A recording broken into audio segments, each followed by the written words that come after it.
Well, inspirational stuff on your Feel Good Breakfast show on this Monday morning, from inspiration to engaging content right now. We're talking to Dr. Eve, our relationship expert, about libido in a relationship and having a healthy sex life. And just a quick reminder, this is Dr. Eve's last show for the next 6 weeks, is it? No, 3 weeks. For 3 weeks, sorry. Okay, only 3 weeks.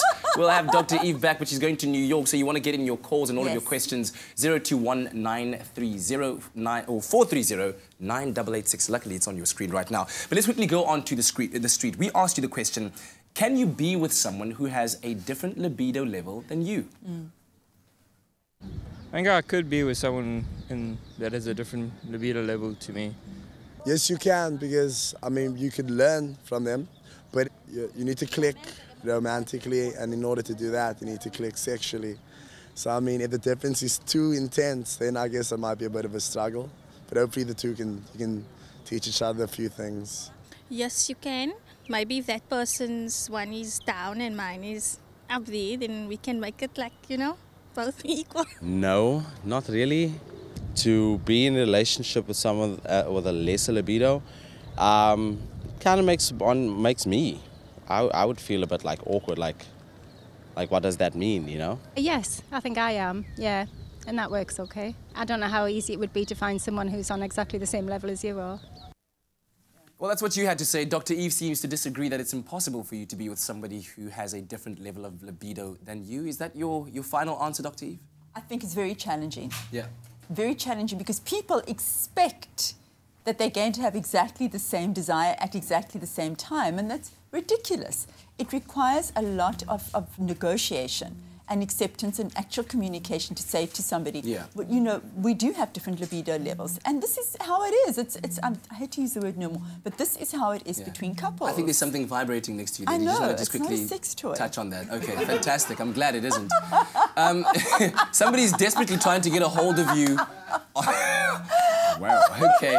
0 to 100 real quick. But what kind of different manifestations can it have when you and your partner have different libido levels in the relationship? It causes enormous distress, Katlego.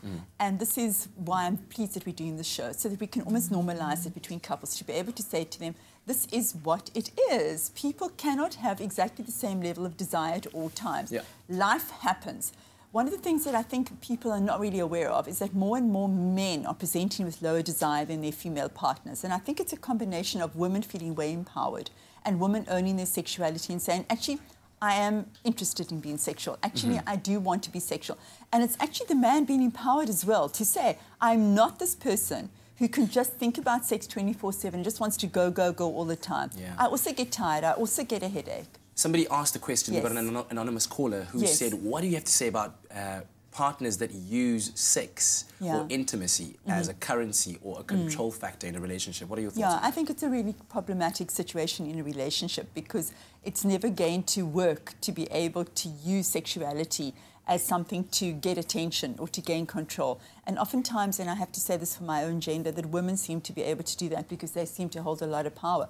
Because remember that men cannot be sexual with anyone unless there is consent. And it's usually the woman who's saying, you know, yes or no, which is, you know, too much power. But surely that's the other way around as well. Women can't have sex with another person without consent, because that's also... Yes, absolutely. But it's usually the woman who is much more vulnerable, and the man is the one who's going to come across and say, you know, do I have your permission? Is this a go? Is this something we can be doing?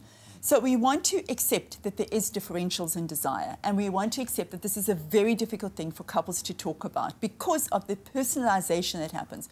So if he or she is not interested in being sexual, the first thing you're going to do is to say, what's wrong with me? Is there something about me that you no longer find attractive? Have I changed? Do I smell? Do I look funny? Do I taste funny? Is there something about me? So the first reaction is personalizing, and that is incredibly difficult.